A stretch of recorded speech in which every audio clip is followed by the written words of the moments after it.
Oi, sejam todos bem-vindos, o meu nome é Anselmo e neste vídeo, pessoal, nós vamos fazer a leitura juntos do capítulo de número 20 do Evangelho de Lucas. Vamos lá?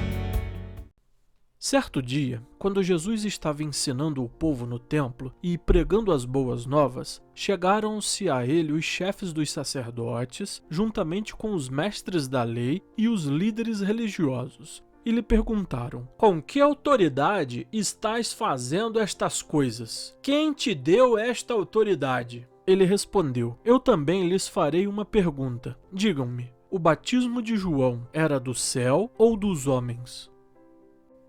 Eles discutiam entre si, dizendo: se dissermos do céu, ele perguntará: então por que vocês não creram nele? Mas se dissermos dos homens, todo o povo nos apedrejará, porque convencidos estão de que João era um profeta. Assim responderam: não sabemos de onde era. Disse então Jesus: tampouco lhes direi com que autoridade estou fazendo estas coisas.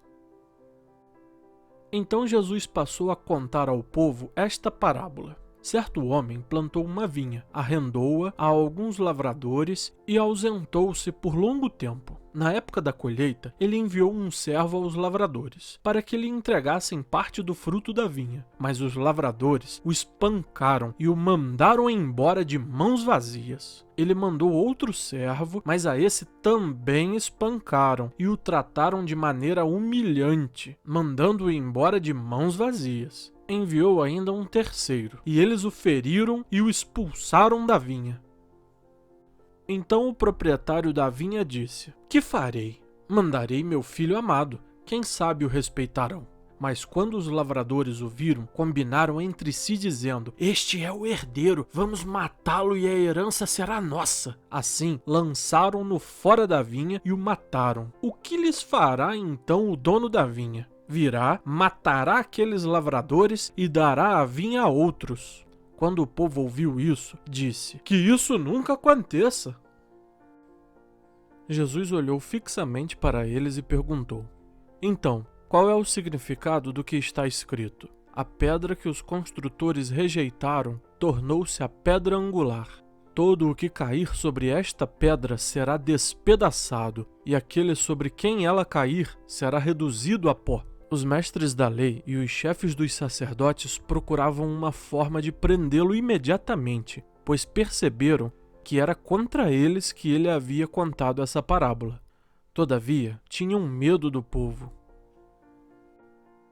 Pondo-se a vigiá-lo, eles mandaram espiões que se fingiam justos para apanhar Jesus em alguma coisa que ele dissesse, de forma que o pudessem entregar ao poder e à autoridade do governador. Assim, os espiões lhe perguntaram: mestre, sabemos que falas e ensinas o que é correto, e não mostras parcialidade, mas ensinas o caminho de Deus conforme a verdade. É certo pagar imposto a César ou não? Ele percebeu a astúcia deles e lhes disse: mostrem-me um denário. De quem é a imagem e a inscrição que há nele? De César, responderam eles. Ele lhes disse: portanto, deem a César o que é de César, e a Deus o que é de Deus.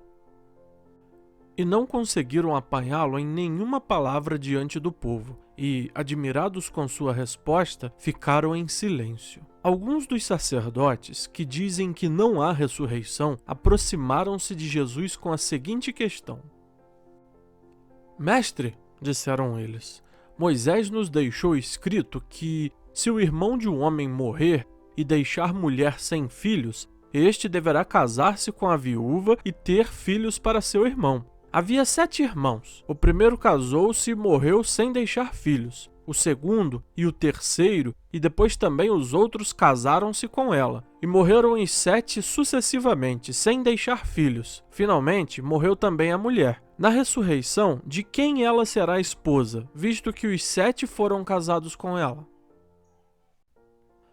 Jesus respondeu: os filhos desta era casam-se e são dados em casamento. Mas os que forem considerados dignos de tomar parte na era que há de vir e na ressurreição dos mortos não se casarão nem serão dados em casamento, e não podem mais morrer, pois são como os anjos, são filhos de Deus, visto que são filhos da ressurreição, e que os mortos ressuscitam, já Moisés mostrou no relato da sarça, quando ao Senhor ele chama Deus de Abraão, Deus de Isaque e Deus de Jacó. Ele não é Deus de mortos, mas de vivos, pois para ele todos vivem.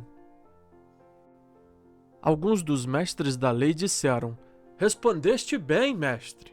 E ninguém mais ousava fazer-lhe perguntas. Então Jesus lhes perguntou: "Como dizem que o Cristo é filho de Davi?" O próprio Davi afirma no livro dos Salmos: "O Senhor disse ao meu Senhor: senta-te à minha direita, até que eu ponha os teus inimigos como estrado para os teus pés." Portanto, Davi o chama Senhor. Então, como é que ele pode ser seu filho?